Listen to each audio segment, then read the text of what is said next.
নমস্কার বন্ধুরা, নতুন রেসিপিতে আপনাদের স্বাগত। আজকে আমি আবার একটা অন্যরকম রেসিপি নিয়ে এসেছি। আজকে আমি করে দেখাবো পেঁয়াজ কলি আর ওলকপি দিয়ে খয়রা মাছের ঝালদা। এই যে খয়রা মাছের ঝালদা, এই দেখুন একদম টাটকা খয়রা মাছগুলো পরিষ্কার চকচক করছে। এখানে আমি 500-750 মতো খয়রা মাছ নিয়ে নিয়েছি। আর এখানে এই যে ওলকপি, এই দেখুন 4টে ওলকপি, আর এই যে পেঁয়াজ কলি। এই ওলকপি আর পেঁয়াজ কলি দিয়ে খয়রা মাছের ঝালদা করবো। তার জন্য আমি নিয়ে নিয়েছি এই যে খয়রা মাছ, ওলকপি, পেঁয়াজ কলি, টমেটো, কাঁচা লঙ্কা, নুন, কালো জিরে, লঙ্কার গুঁড়ো, হলুদ গুঁড়ো, সর্ষে বাটা, পোস্ত বাটা, আর হচ্ছে ধনেপাতা কুচি আর সর্ষের তেল। আমি উনুনটা ধরিয়ে কড়াইয়ে তেল গরম করতে দিয়ে দিয়েছি। এবার আমি প্রথমে মাছটাকে নুন হলুদ মাখিয়ে নেব।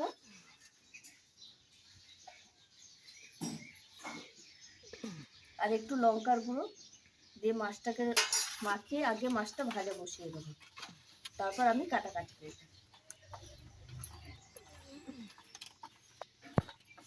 এই দেখুন বন্ধুরা, নুন হলুদ লঙ্কার গুঁড়ো ভালো করে মাখিয়ে নিয়েছি।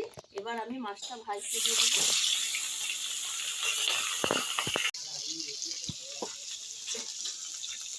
এই দেখুন বন্ধুরা, পেঁয়াজ কলি কেটে নিয়েছি এইভাবে লম্বা লম্বা করে। এবার আমি ওলকপিটাও কেটে নেবো।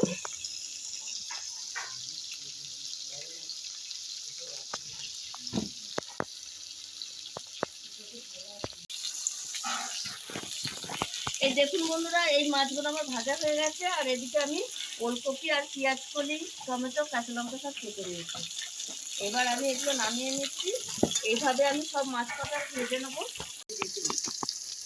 এই দেখুন বন্ধুরা, মাছ সব ভাজা হয়ে গেছে, তুলে নিচ্ছি। ওই তেলেই আমি দিয়ে দেবো কালো জিরে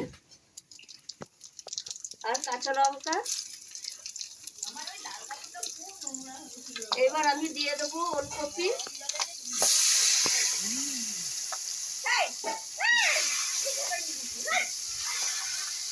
আর পেঁয়াজ কলি।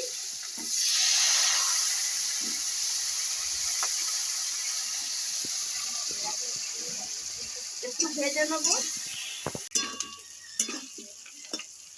ওলকপি পেঁয়াজ কলি ভাজা ভাজা হয়ে গেছে। এবার আমি দিয়ে দেবো টমেটো কুচি, আর দিয়ে দেবো স্বাদ মতো নুন, অল্প দেবো সমুদ্রের মাছ,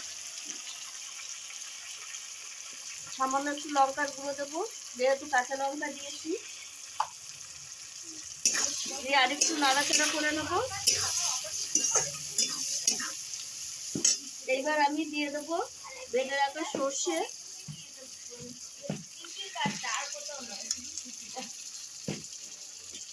সর্ষে দিয়ে একটু নাড়াচাড়া করে নেবো।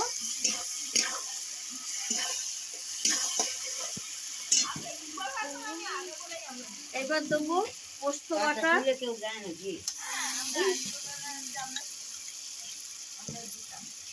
আর দেবো সামান্য একটু হলুদ। পোস্ত দিয়েছি, অল্প হলুদ দেবো। এবার একটু নাড়াচাড়া করে আমি জল দিয়ে দেবো।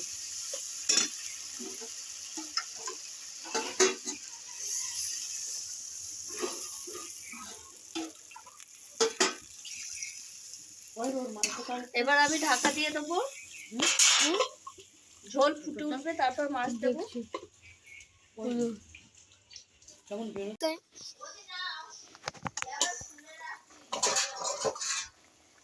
এই দেখুন বন্ধুরা, ঝোলটা দারুণ ফুটে উঠেছে। এবার দেখবো ওলকপিটা সেদ্ধ হয়ে গেছে নাকি। সেদ্ধ হয়ে এসছে, আর একটু হবে। এইবার আমি দিয়ে দেবো চেরা কাঁচা লঙ্কা, আর দিয়ে দেবো মাছগুলো।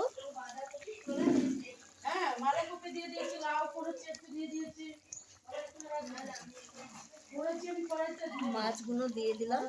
আর দুটো মাছ তুলে রেখেছি, আমার ছেলেরা ভাজা ভালোবাসে, ওর জন্য। এবার আমি একটু ঢাকা দিয়ে 2 মিনিট ফুটিয়ে নেবো মাছের সঙ্গে।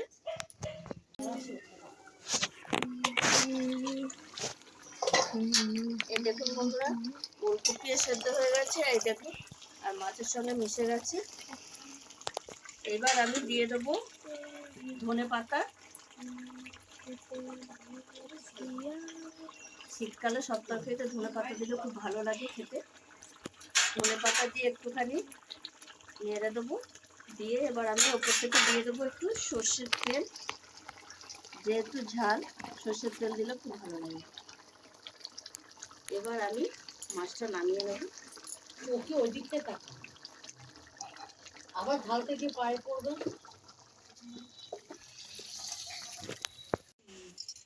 এই দেখুন বন্ধুরা, কত সুন্দর হয়েছে ঝালদাটা, দারুণ লাগছে দেখতে। আর একটা ইলিশ মাছের গন্ধ আসছে, যেহেতু ছোট খয়রা, তাহলে ইলিশের মতনই লাগছে।